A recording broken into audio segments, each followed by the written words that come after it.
Hi guys, this is Stephanie again with my Simply Creative Designs. Today I'm going to show you how to make this half card. It's called a gate card, and when you open it, it's kind of like an inverse card. When you open it up, it's almost like a bigger space to write on. So let's go ahead and get started. So the supplies you're going to need are supplies from the Stamps of Life. So the first thing I have is their marker set. These are fine tipped markers and brush markers. They have dual ends. I have both sets, but for this one you need set number 2 for the colors that are in there. You also need 4 different colored inks and 1 archival dye ink from the Stamps of Life. So we're going to use guava, candy, artichoke, and kiwi colored dyes, and then the archival dye, and I'll show you what we need that for. I used white cardstock to cut out the card itself, and then I used guava cardstock to cut out the circle that's in the background here. I also used the stitch circles set, the regular circle set, and then the May stamp and die set that was flamingos. So we're going to use a little flamingo here and the hello stamp, the palm tree stamp, and we're going to use the little flamingo die stamp for this one. So you can go on the Stamps of Life website, and they just came out with a die set called the half card, but I have a silhouette cameo machine, so I had already purchased a gate card on their website, so I just used that and cut out a gate card on my machine. And when it was all cut out, it cut out and looked like this, and these lines here are perforated, so I just folded them over. So in order to create this circle you need, all I did was take a circle die and measured it out so that half was on one side and half was on the other. And then I used some washi tape, you can use any washi tape, and put it on my Big Shot machine. You have to lay it flat, cut it out to cut this half, and then I used the washi tape still to hold it in, and then put the circle die on the other half of the card to cut out the other half of the circle. And once you do that, you end up with a card that looks like this. So it really doesn't look like a whole lot yet, but once we start adding our pieces, it will start to look like our original card that we're talking about today.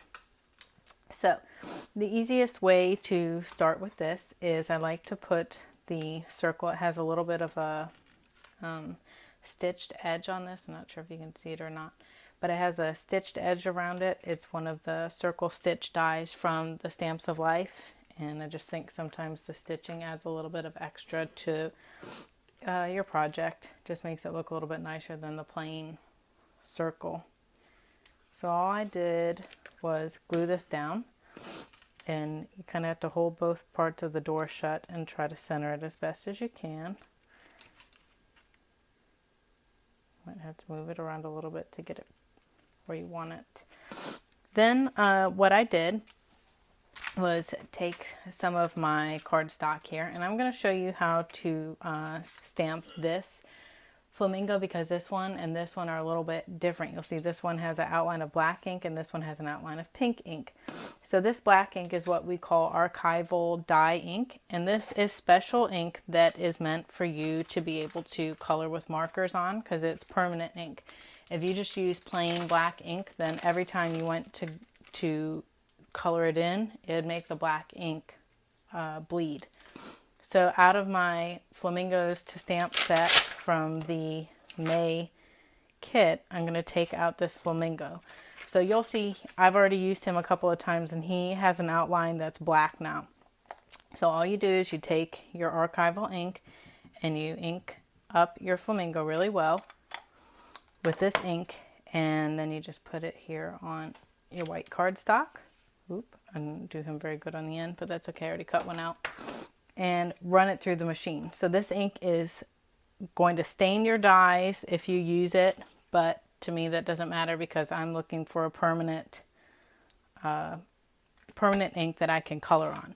So once you cut it out and you run it through your machine, it'll look like this, which doesn't look like much just yet, but we're going to see in a minute why it's important to have that archival ink. So next thing I'm going to do is I'm going to color in my Flamingo. So I'm going to get out 2 different colors of markers, well actually 4 from my set. So I have the guava, I'm going to take out the lemonade, the raspberry, and that one I believe is called ginger snap. So I used ginger snap, there's on the legs, and I use the brush end of the pen because it just seems to color in a little bit faster for me. So I just color in the legs with the ginger snap colored marker. And these pens are pretty reasonably priced. I think they're $24 per set of 12, which if you compare those to the price of some of the other markers, I think some of them are like Copic markers, and those are significantly more expensive. These are a little bit more reasonably priced for someone like me who just uses them occasionally when I'm coloring in things to stamp. So I'm going to also use the guava here on his wing to make him look more like a beautiful flamingo. I'm just going to take my time and color him in here. And then I have this raspberry, which is, I believe, the color that I use. Let me see here. In the other set, actually, it might have been this color, candy, that I used. So scratch that. Do not use raspberry. It'll be too dark. Use this candy color, which is a little bit lighter, more the color of a flamingo. So once you get him all colored in, he should look like your typical Florida flamingo, bright and pink and cheery. And then the last thing you'll have to do is color in his beak, and I used a bright yellow. This color is called lemonade. So there is our colored in flamingo. So again, the reason you use this archival ink is so that when I went to color him in, all that black ink that's the border of him wouldn't bleed onto my project. So now I also cut out, I used candy colored ink, and I re-stamped the flamingo and stamped it on white cardstock and cut it out. And for that one, all I need is just the cutout of it. I don't need to color it in. So that's why I use the candy colored ink, because I wasn't going to color it in. So those 2 things together, I'm just going to set them to the side for right now, because what we're going to do first is we're going to stamp everything for the trees on the outside of our card. So when you do this, you're going to want to make sure that you take a piece of scratch paper and stick it in the middle part of your card, because if you aren't careful when you stamp your tree, you're going to end up stamping here on this pink circle, and you don't want to do that because it will mess up your project when you go to close it in the end. So I just take a piece of whatever scratch paper I have sitting around on my computer desk, and I fold it so that it covers all that spot. So even if I stamp on the inside, it doesn't matter. So I like to take the darker ink first, and this particular color is called Artichoke. So we're going to stamp this a couple times and leave some spaces to stamp the lighter color Kiwi on our project. So I'm just going to kind of hold it down, hold it closed, and stamp. And if you make a little bit of a mistake, it doesn't matter. It just gives your card a little bit of character, makes it look a little bit more aged and like something that you made. So I just hold it down as best as I can and stamp it. I kind of like it where there's little parts of ink missing, because I think that it just gives it a little bit extra, makes it look a little bit more aged to me. So just kind of stamp it in different places, and I use the Artichoke ink 4 times to stamp here on the front. And on this one, I want to get a little bit more of the tree. Alright, so now we're done using the Artichoke ink, and so I'm just going to take a baby wipe and clean that ink off of my stamp. And I might even stamp it just to make sure I got it all off. And now we're going to move to the kiwi ink. So this ink is going to be a little bit lighter green color, and it will kind of give our card a little bit of a pop. So I'm going to stamp that in the spots where I didn't do the artichoke color. So I'll do one on one side and one on the other. And I think what I'm going to do is actually stamp it so it goes here off the edge a little bit. So then I have a total of 6 trees here on the front. Now I did on this card stamp on the inside some trees, so we'll go ahead and do that now. And I would leave your scratch paper behind it so that when you go to stamp, you're not stamping all over your desk or whatever it is you're working on.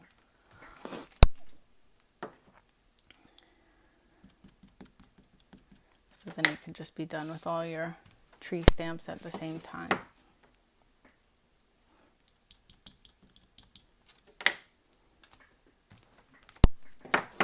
And one more.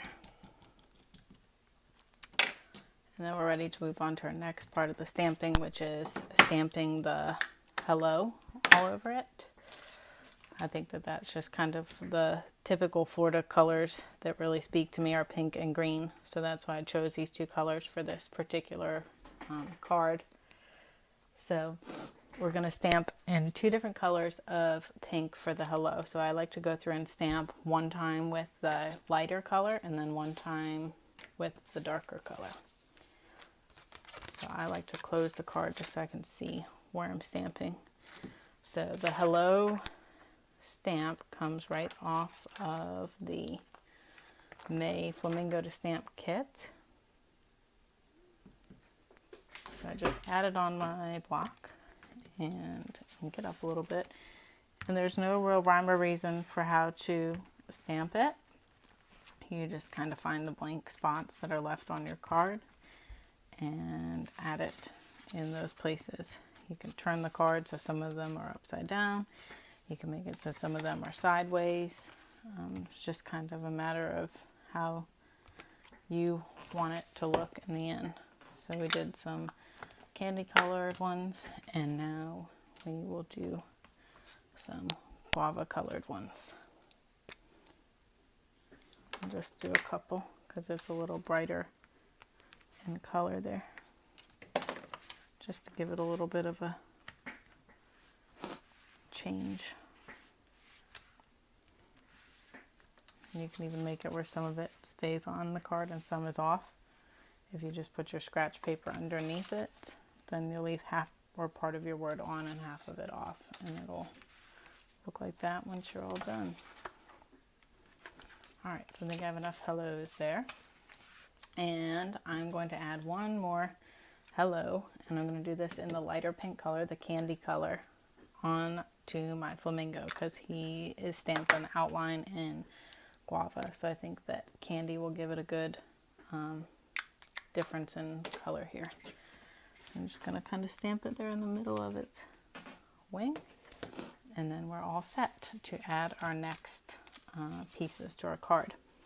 So when I add the Flamingo to the card, there's 2 different ones we're going to add. We're going to add this one stamped in pink to the side, and then we're going to add the colored in one to the middle. So this one here on the outside, all we're going to do is find them kind of a happy place here on the right side. You can cover up some of the hellos. You don't have to cover them up.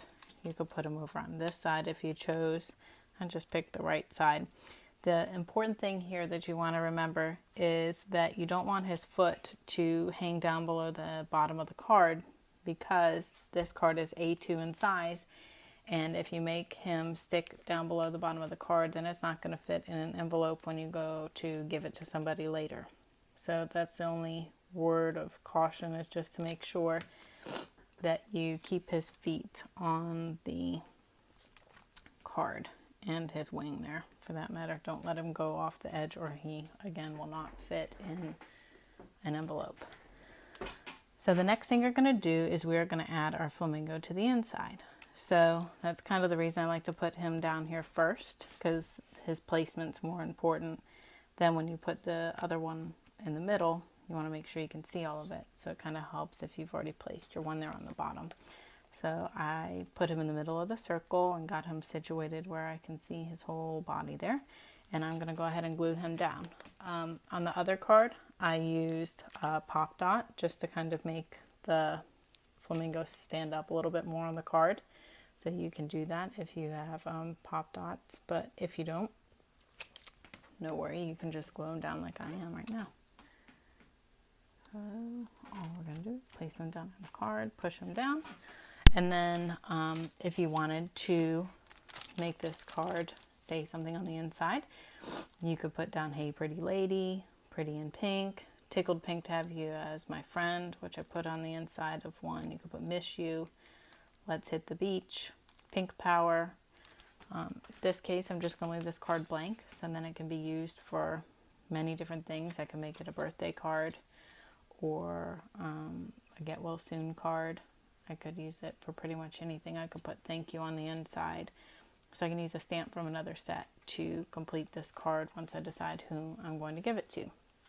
So this again is our finished product, using products from Stephanie Bernard at the Stamps of Life, using specifically her May 2016 Flamingos to stamp set. So I hope you enjoyed making this card with me, and we'll see you next time.